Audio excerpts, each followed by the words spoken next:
مگر اسکیجول ہی ایسا تھا کہ آ ہی نہ سکا۔ اس کی وضاحت پر سارا سبطین کے حیرانی دیدنی تھی۔ وہ کیوں معافی مانگ رہا تھا؟ کیوں وضاحت دے رہا تھا؟ بہرحال اب میں سامنے ہوں تمہارے، بتاؤ کیا بات کرنی ہے؟ سارا نے نہ جانے کیوں اس پل اس کی تھکی تھکی نیند کی کمی سے سرخ پڑتی آنکھوں کو بغور دیکھا تھا، مگر صرف ایک لمحہ۔ رہنے دیں، آپ کل بات کریں گے۔ وہ اٹھ ہی رہی تھی جب جماعت نے بے ساختہ اس کا ہاتھ تھام کر روک لیا۔ سارا نے حیرانی سے اپنا ہاتھ اس کے ہاتھ میں دیکھا، مگر جماعت اگلے ہی پل چھوڑ بھی گیا تھا۔ آئی ایم سوری، مگر پلیز بیٹھو۔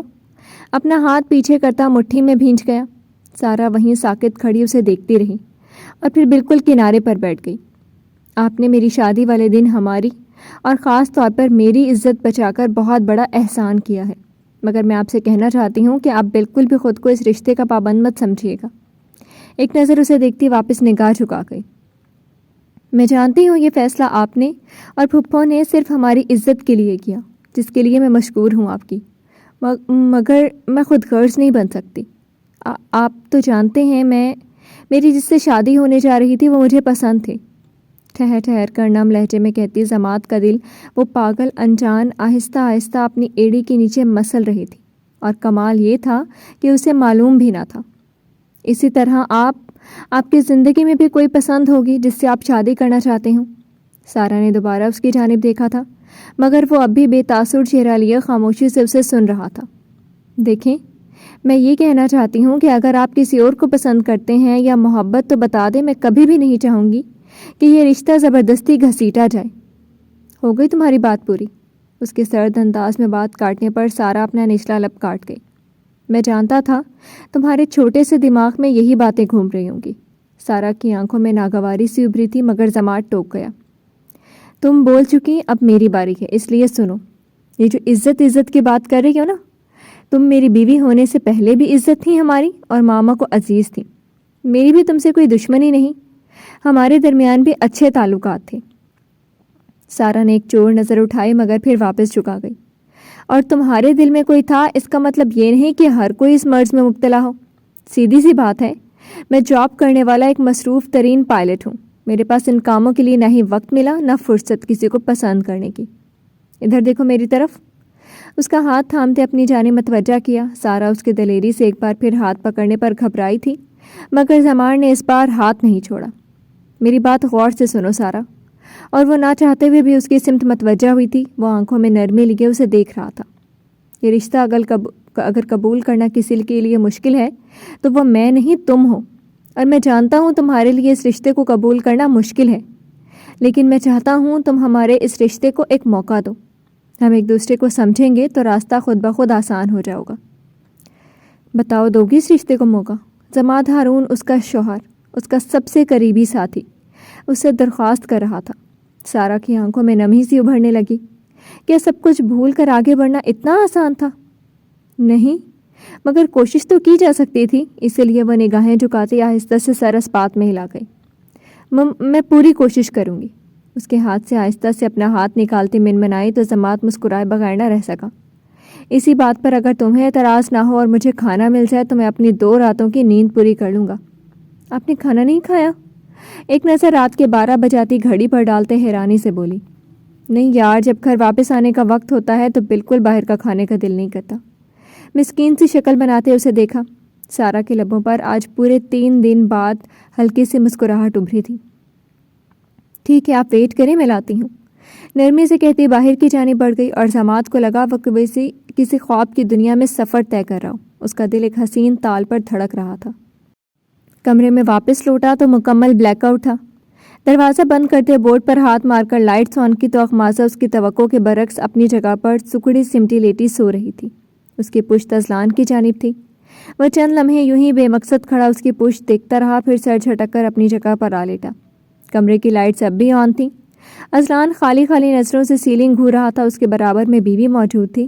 دونوں میں بمشکل چند ہاتھ کا فاصلہ تھا، مگر اذلان اس فاصلے کو اپنے رویے سے اتنا بڑھا چکا تھا کہ دونوں کے بیچ اونچی دیوار کھڑی ہو چکی تھی۔ آخری بار اس کی پشت کو دیکھا، سائڈ ٹیبل سے سگریٹ کا پیکٹ اٹھا کر بالکنی میں نکل گیا۔ جانے سے پہلے لائٹس بند کرنا نہ بھولا تھا۔ اس کی غیر موجودگی کے احساس سے اخماسہ نے اپنی متورم آنکھیں کھول لی تھی۔ شاید ان دونوں کے مقدر میں زندگی بھر کے رچے لکھ دیے گئے تھے۔ اس وقت اس کا دل کسی پھوڑے کی طرح دکھ رہا تھا۔ کوئی نہ تھا جو اس سے پوچھتا، اس کا درد بانٹتا۔ اپنی سسکیاں دباتی سختی سے آنکھیں میچ گئیں، اور پھر رات کا نہ جانے کون سا پہر تھا جب اس پر نیند مہربان ہو گئی تھی۔ اذلان کی آنکھ صبح الارم کی شور سے کھلی تھی۔ رات کو دیر تک جاگنے اور اسموکنگ کرنے کے سبب اس کا دماغ پھٹ رہا تھا۔ اخمازہ، الارم بند کرو، منہ پر تکیہ رکھتا بڑبڑایا، مگر وہ اسی طرح زور و شور سے بج رہا تھا۔ اخمازہ، تمہیں؟ تکیے کے پیچھے سے منہ نکالتے غصیلے انداز میں بولا، مگر وہاں کوئی ہوتا تو سنتا نا۔ اذلان نے ارد گرد دیکھا، وہ نہیں تھی۔ ایک نظر الارم کلاک پر ڈالی جو 8 بجا رہی تھی، یعنی وہ آج اس سے پہلے اٹھ گئی تھی اس کا ناشتہ بنانے کے لیے۔ عجیب لڑکی ہے، بڑبڑاتا ہوا بیڈ سے اترتا واش روم کی جانب بڑھ گیا۔ چارکول کلر کے 3 پیس میں ملبوس، ایک ہاتھ میں بریف کیس اور دوسرے ہاتھ میں کوٹ کلائی پر ڈالے نیچے آیا تو عالیہ صاحبہ اور سبطین صاحب پہلے ہی ڈائننگ ٹیبل پر موجود تھے۔ وہ بھی اپنی چیئر گھسیٹتا بیٹھ گیا۔ ٹیبل پر کئی قسم کے ناشتے لگے تھے۔ ملازم نے قریب آتے اس کے گلاس میں جوس نکالا۔ اسی لمحے اخمازہ بھی ایک ملازمہ کے ساتھ چائے کی ٹرالی لیے کچن سے برآمد ہوئی تھی۔ ڈل پنک لان کی قیمتی لباس میں ملبوس، بالوں کو جوڑے کی شکل میں لپیٹے الگ ہی تمکنت کے ساتھ نزدیک آ رہی تھی، مگر اس کی نگاہ ایک بار بھی اذلان کی سمت نہ اٹھی تھی۔ وہ بظاہر اپنے جوس کی جانب متوجہ ہو گیا جب اخمازہ نے وہی خوش رنگ اسکریمبل ایگ اور کچھ پین کیکس ٹیبل پر رکھے تھے۔ وہ چیئر سے ٹیک لگائے اطمینان سے اپنے لیے اوٹس نکالنے لگا۔ جانتا تھا وہ خود اسے ابھی وہ خوش رنگ آملیٹ سرو کرے گی، مگر یہ کیا؟ وہ آملیٹ اذلان کی بجائے سبطین صاحب کو پیش کیا گیا تھا۔ میں تو آج ناشتے کے لیے تمہارے ہاتھ کے بنے آملیٹ کی وجہ سے ایکسائٹڈ تھا۔ فوک سے بائٹ لیتے سبطین صاحب اخمازہ کے اداس چہرے پر مسکراہٹ بکھیر گئے، جسے عین سامنے بیٹھے اذلان نے بغور دیکھی تھی، مگر اخمازہ کی نگاہ اب بھی اس کی سمت نہیں اٹھی تھی۔ کیا وہ اسے اگنور کر رہی تھی؟ وہ ناگواری سے سر جھٹکتا اوٹ زہر مار کرنے لگا۔ یہ پین کیکس بنانے کب سیکھے بیٹا؟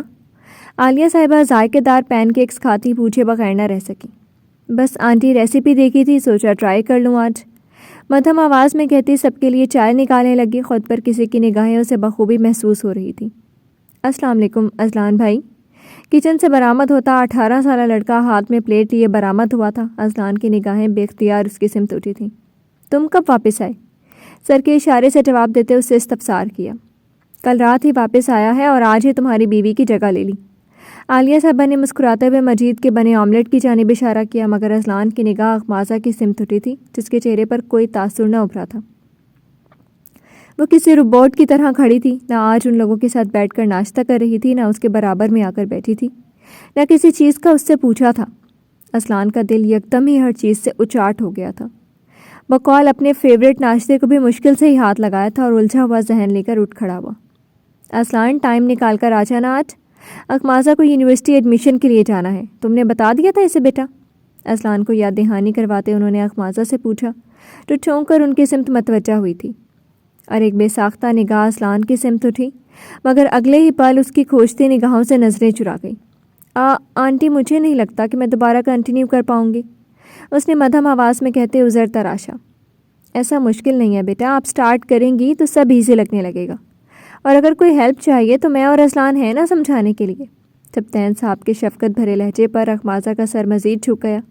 وہ کیسے بتاتی انہیں کہ اس کے شوہر کو اس میں دلچسپی نہیں، اس کی پڑھائی میں کیا مدد دیتا؟ میرا اسکیجول بہت ٹف ہے آج ماما، اور کل شاید UK جانا پڑے میٹنگ کے سلسلے میں اسی لیے یہ کام آپ ہی دیکھ لیجیے گا۔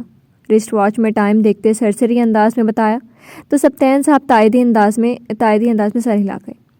ہاں یہ بھی ہے، عالیہ آپ دیکھ لیجیے گا۔ سبطین صاحب بھی چیئر کھسکاتے اپنی جگہ سے اٹھ کھڑے ہوئے۔ اخمازہ خاموشی سے ٹیبل کی سطح کو گھورتی رہی، کچھ بھی تو اس کی توقع سے مختلف نہ تھا۔ ان کے جانے کے بعد عالیہ صاحبہ نے نرمی سے اخمازہ کے ہاتھ پر اپنا ہاتھ رکھا تو اس نے رخ موڑ کر انہیں دیکھا۔ آج چلیں گے ہم، پریشان ہونے کی بالکل ضرورت نہیں، ٹھیک ہے؟ وہ نرمی سے مسکراتی اٹھ گئیں۔ اخمازہ یوں ہی اپنے ہاتھ کو گھورتی رہی۔ وہ سمجھ رہی تھی اسے پڑھائی کی اتنی ٹینشن تھی، کاش اسے بس اسی بات کی فکر ستا رہی ہوتی۔ کیا بات ہے گلشن؟ چوکیدار کی مسلسل تیسری کال نے اسے ناگواری کا شکار کر دیا تھا، کیونکہ اس وقت وہ ایک اہم میٹنگ میں بیٹھا تھا۔ آج پورے 1 ہفتے بعد وہ آفس آیا تھا اور سارا دن انتہائی مصروف گزرا تھا۔ صاحب جی، وہ جی، بی بی جی، کیا ہوا، مر گئی کیا وہ؟ فائق کا آگ برساتا لہجہ گلشن کو ہچکچاہٹ میں مبتلا کر گیا۔ وہ جی صاحب جی، بی بی جی کو بڑا تیز بخار ہے جی، صبح نوری ان کے پاس ناشتہ لے کر گئی تھی جی، مگر وہ نہیں اٹھیں۔ تو میں کیا کروں؟ اسے آ کر پٹیاں رکھوں؟ ناگواری سے اسے جھڑکا۔ وہ جی صاحب جی، اگر ڈاکٹر کوئی ضرورت نہیں، جو گھر میں میڈیسن موجود ہے وہی دے دینا، اور یہ نوری کس خوشی میں اس کے آگے ناشتہ لگا رہی ہے؟ اس کی بات کاٹتے استفسار کیا تو گلشن ایک پل کے لیے چپ سا ہو گیا کہ اس کے نرم دل مالک کو اچانک ہو کیا گیا تھا، اور کل جس لڑکی کو اپنے نکاح میں لیا تھا اسی کے ساتھ ایسا سلوک کر رہا تھا۔ آئندہ اس کے آگے کچھ بھی پیش کرنے کی ضرورت نہیں، جو کچھ کھانا بھی نہ ہوگا خود بنائے گی اپنے لیے، ہاتھ ٹوٹے ہوئے نہیں ہیں اس کے۔ اپنا حکم جاری کرتا کال کاٹ گیا۔ اس کے اعصاب اس لڑکی کے ذکر پر ہی تن گئے تھے۔ آج وہ کئی دن بعد نارمل روٹین پر آیا تھا، مگر اس کال نے پھر اسے اسی بھنور میں پھینک دیا تھا جس سے وہ چاہ کر بھی نہیں نکل سکتا تھا۔ علیشا، میں بتاؤں گا تمہیں کہ دوسروں کو اذیت میں مبتلا کرنا کیسا ہوتا ہے۔ موبائل اسکرین کو دیکھتے تنفر سے سوچتا واپس میٹنگ ہال کی جانب بڑھ گیا۔ جی تو فرینڈز، کیسی لگی آپ کو آج کی ایپیسوڈ؟ امید ہے آپ کو پسند آئی ہوگی۔ کمنٹ سیکشن میں اپنی رائے کا اظہار ضرور کیجیے گا۔ پھر حاضر ہوں گے ناول کی نئی قسط کے ساتھ، تب تک کے لیے